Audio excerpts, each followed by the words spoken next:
Informó que el Papa Francisco nombró a Joseph Spiteri como nuevo nuncio apostólico en México. Monseñor Spiteri, de 63 años de edad, se desempeñaba como representante de la Santa Sede en el Líbano. Sucederá en el cargo a Franco Coppola, quien fue nombrado nuncio apostólico en Bélgica a mediados de noviembre pasado. Spiteri será el séptimo nuncio apostólico en México. Y vamos a hablar al respecto con Roberto Blancarte, sociólogo e historiador especializado en religión. ¿Cómo estás, Roberto? Me da gusto tenerte nuevamente en el programa. Igualmente, Pascal. Un gusto. Bueno, pues el nombramiento llega en un momento complicado de las relaciones entre el gobierno y la Iglesia Católica, situación que se complicó después del asesinato de los dos sacerdotes jesuitas en la Sierra de Chihuahua y que pues ha tenido un intercambio de declaraciones a ratos muy dura. ¿Cómo percibes la llegada a México del nuevo nuncio? Bueno, como bien dices, yo creo que llega en un momento clave. Hay un cierto quiebre, digamos, un punto de quiebre en las relaciones. Creo que hasta ahora el episcopado mexicano, porque eso hay que entenderlo como un triángulo siempre, ¿no? Es decir, las relaciones con la Iglesia Católica son, por un lado, del gobierno con el episcopado católico mexicano y, por el otro lado, con la Santa Sede, o sea, el Vaticano, y el Vaticano, a su vez, que es, digamos, tiene las relaciones con sus propios obispos. Uh-huh. Entonces, esta es una relación triangular. No necesariamente lo que piensan los obispos es cómo se maneja la Santa Sede, Uh-huh. pero obviamente son quienes, junto con el nuncio, informan a la Santa Sede sobre lo que está sucediendo en el país.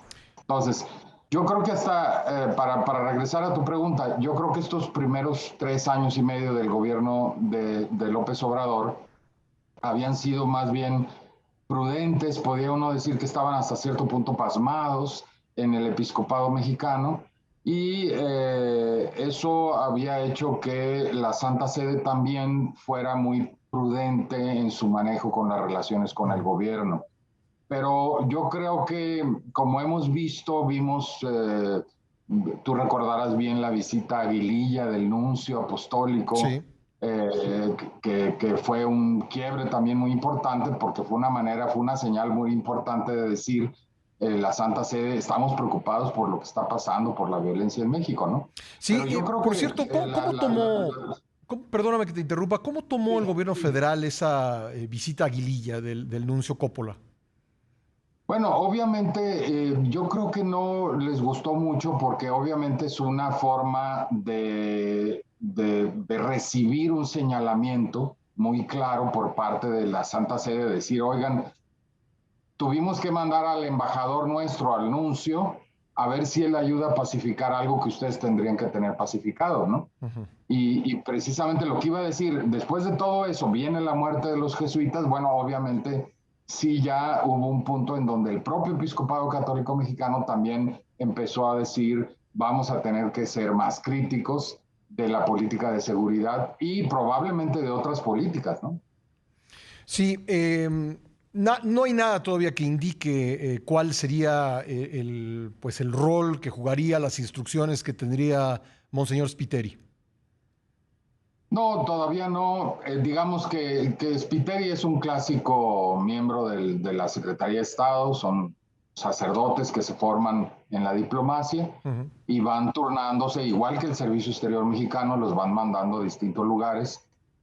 Spiteri pues ya es un embajador, digamos un nuncio, formado, ya con una buena experiencia. Estuvo incluso en México aquí, en el momento de transición de Prillone sigue hacia New York. Uh-huh. Y por lo tanto es alguien que sabe y que tiene además la experiencia de mucha prudencia, digamos, del cuerpo diplomático de la Secretaría de Estado del Vaticano. Uh-huh. Lo más probable es que sea alguien muy cercano a Pietro Parolin, que es el secretario de Estado, Uh-huh. y que tenga la venia, obviamente, del Papa, porque México es un país, digamos, relativamente importante para la Santa Sede, siendo el segundo país con más católicos en el mundo. Y por lo tanto podríamos suponer que es alguien cercano a las posturas y a la línea que han estado manejando Pietro Parolin y el propio Papa, ¿no? Ya, me queda poco más de un minuto, pero preguntarte, ¿te llama la atención que escojan a alguien que estuvo, pues justo acabo de estar en Líbano, un país que está viviendo pues una fuerte crisis económica y social? Sí, yo creo que, digamos, es una persona que viene fogueada de un país muy complicado, muy complejo, Ujú. que no es necesariamente un país con muchos católicos, pero sí es un país que por razones religiosas ha tenido muchos conflictos internos también. Ujú. Así que viene, yo creo que de una experiencia que le va a servir mucho, aunque no sé si será suficiente para todo lo que tendrá que enfrentar aquí en México, ¿no? Pues Roberto, un gusto conversar contigo y ya estaremos platicando más, seguramente con motivo de su llegada al país y pues las primeras declaraciones que haga. Muchas gracias, muy amable, te mando un abrazo. Gusto, igualmente, hasta luego. Gracias, Roberto Blancarte, especialista en temas religiosos. Son las 8:30.